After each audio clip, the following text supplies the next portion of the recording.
Italian Americans are outraged about attempts to abolish Columbus Day in New York State. And News 12's Emily Young was at a news conference where that outrage was expressed.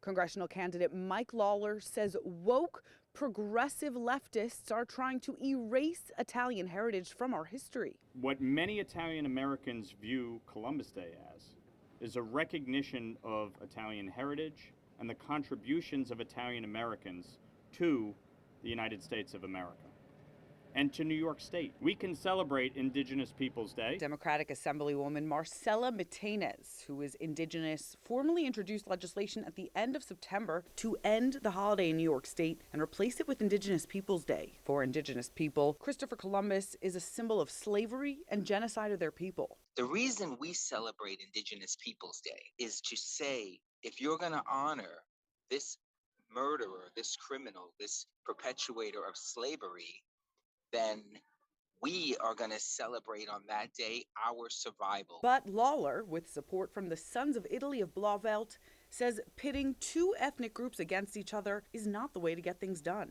Governor Kathy Hochul, as well as Republican nominee Lee Zeldin, have both announced their opposition to the holiday change. The governor will even march alongside the Italian community at this year's Columbus Day parade. We can recognize Indigenous people and the negative impact that may have occurred years ago during our founding. Nobody's saying don't do that. But it doesn't mean that you have to denigrate an entire other community in the process. In Pearl River, Emily Young, News 12. By the way, 13 states officially no longer celebrate Columbus Day. The state of South Dakota celebrates Native American Day instead.